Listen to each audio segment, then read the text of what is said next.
Oh man. Oh man. Or should I say, whoa man? Or is that? Whoa, man. Whoa, man. She was a thief, you gotta believe. She stole my heart and my cat. You know what it's from. Don't act like you don't. I know. I'm just wondering if you're gonna insert yourself doing that or the actual thing.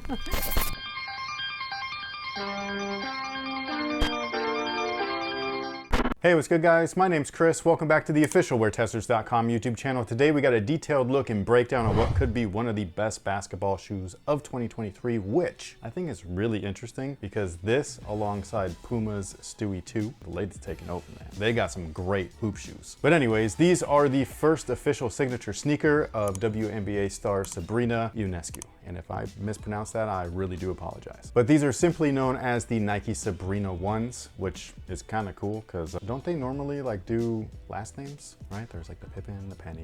Well, Penny's actually a nickname. The Jordan. Zion. Okay, so the Zion's a first Luka. name. Luka, okay. Okay, so maybe it's a new gen thing. It's a new gen thing. I'm sure I will have cut out all of your flubs, and I'm sure that is also part of the reason. Not that Zion has a hard last name, but like Luka is a little difficult. Doncic. That one's not that bad, I don't think. But it doesn't. Giannis though, man, that one's. But no, I know. But what I'm saying is if you don't know and you're reading the label, so I can see why they're like, these will be the Sabrinas. And No, I get it. Yeah. Now, new signature shoes are always fun and exciting, especially when they're reminiscent of previous signature shoes that everybody knows and loves. And I think you know where I'm getting at here. But are they gonna be as good as that shoe, or are they gonna be better? Oh, dang. I'm kind of hungry. What time is it? picnic time! Picnic time, oh boy! Since I don't have a ton of time between now and when I have to actually pick up my kids from school, we're actually just gonna have a quick, easy meal from today's sponsor, Factor. On busy days like today, Factor helps me avoid takeout and ordering in with delicious and nutritious, no-nonsense food that's ready to eat quickly. On top of that, Factor's chef-prepared meals make it easy to eat well, so you never have to opt for something that isn't good for you. Meal plans range from 4 to 18 meals per week, and you can add more or reduce the number depending on your specific needs. Plus, you can easily skip a week if you need to. Meals typically take about 2 minutes in the microwave. How's yours?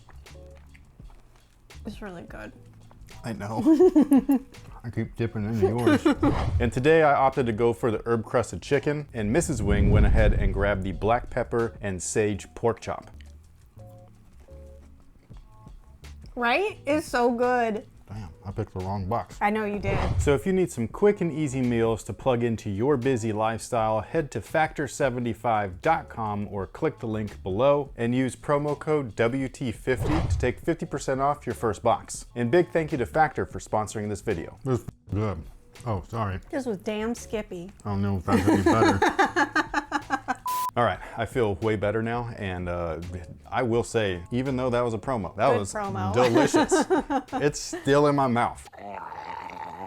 Anyways, I'm not gonna say definitively whether or not this shoe is gonna be as good as a Kobe or anything like that, but I could tell you right off the bat, just from a try on, that if you like the Kobe shoes, then you will like these. As soon as I put it on, I was like, oh, I kind of know already what I got here, you know what I mean? And I think that's one of the big pluses to a signature line in general, as long as they keep it in line with itself, basically, like from start to finish, where things are consistent. When they start jumping around and doing different things, like you mentioned the Zion 1 to the 2 to now the 3, it's really 3 completely different shoes, and it feels like it's for 3 completely different types of players. Whereas the Kobe line is very consistent. It's got a nice through line from 1 all the way to 11, and then if you count the AD models and everything like that, which is what these really remind me of, it's the AD NXT 360. No, not that one. This is like the Exodus, the one with the band at the midfoot. These feel very similar to those, but with some minor changes. So basically the outsole right here just looks and screams performance, and I absolutely love it. They didn't really mess around here. They added what looks to be herringbone, even though it's not quite herringbone, it's just similar looking. And basically you got full coverage right here. You got multiple directions in every direction, so that's technically multi-directional traction right there, which is essentially what herringbone is and essentially what radial patterns are. This one does it in just a slightly different way. I actually like the little break here too. You have a little transition of clear to solid to clear. So hopefully if any of the translucent rubber fails, the solid rubber can kind of pick up its slack. Now, as far as durability is concerned, indoors, you should should be fine. Outdoors, we already know the drill. This is a modern sneaker, so they don't make them to be tough. They just don't. If you want something that's gonna be durable and rugged outdoors, look retro. I say that all the time, and I really do mean it. A lot of them have the same exact tech features, some of them even more. So yeah, if you're looking for something durable and rugged, go retro. If you're looking for something lightweight and nimble that you're gonna just be playing indoors in, go modern. Now, as far as the cushioning is concerned, we have a React midsole and then a top-loaded 4-foot zoom unit. So just in case you needed a visual, this is what the 4-foot's gonna look like. Ignore the heel, that is not gonna be what's in here, even though I wish it was. And when I first tried them on, I will admit that I was a little bit let down as far as the cushions feel, just because it does feel a little stiff. So it seems like you're gonna need to break them in just a little bit. It wasn't quite like bouncy React, even though like in your hand, it definitely feels like soft and everything like that. But what it does feel is very low profile. So one of the things that they emphasize actually in the press release for this is that even though it's Sabrina's shoe, they were built for all hoopers. So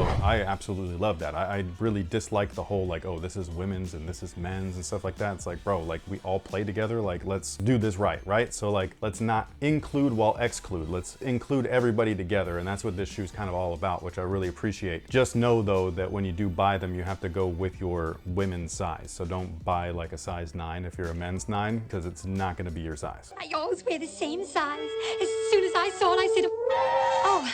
But anyways, much like a Kobe, we've got a giant outrigger right here at the lateral side. I really like the way that it looks. It's got a little like synthetic leather panel right there with embroidery on it, and it just kind of mimics the overall upper. And I know that it's not a true performance feature as far as the visuals go, but it stands out and I really like it. As far as the outrigger is concerned, very Kobe 5-ish. So if you love that, you're gonna love this. I'm just letting you guys know this is probably the closest thing to a Kobe 5 that we've ever seen so far. Speaking of the materials though, the materials actually feel really good despite them being textiles. You guys already know textiles aren't really my thing. On top of that, I really love just the way that it looks. It legit like looked like a Kobe. Like these look like scales and stuff. I don't know if that was the intent. All I'm saying is that it's kind of cool. I'm actually surprised that she's not repping the Mamba brand, but she also deserves to have her own thing. You know what I mean? Like be her own person, her own hooper. So I get it. Believe it or not, one of my favorite feeling aspects along the upper is actually the side panels right here. They're very thin textiles. It almost feels cheap, but when you touch it, like it's got this weird ass like feel that.